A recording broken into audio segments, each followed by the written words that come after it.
স্থানীয় সময় গতকাল সন্ধ্যায় COP29 সম্মেলনের সাইডলাইনে বাংলাদেশে আয়োজিত যুব সমাবেশে বক্তৃতা করেন প্রধান উপদেষ্টা প্রফেসর মোহাম্মদ ইউনূস। এই সময় প্রফেসর মোহাম্মদ ইউনূস যুবকদের বিভিন্ন প্রশ্নের উত্তর দেন। প্রধান উপদেষ্টা বলেন, ফিলিস্তিনের প্রতি বাংলাদেশের পূর্ণ সমর্থন রয়েছে, বাংলাদেশ সবসময় ফিলিস্তিনের পাশে আছে। প্রফেসর ইউনূস বলেন, বাংলাদেশ হলো ধনী দেশ, কেননা এর মোট জনসংখ্যার অর্ধেকই যুবক, যাদের বয়স 27 বছরের মধ্যে।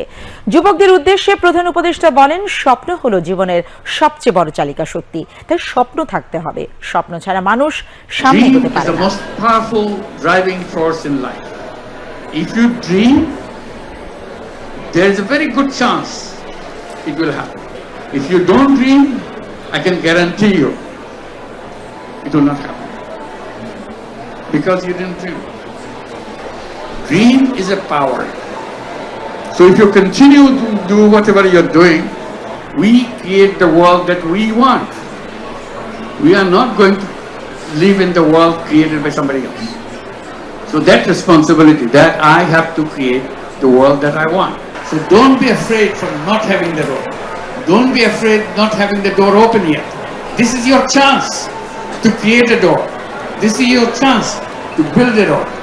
Take that advantage. You are lucky that nobody did it before.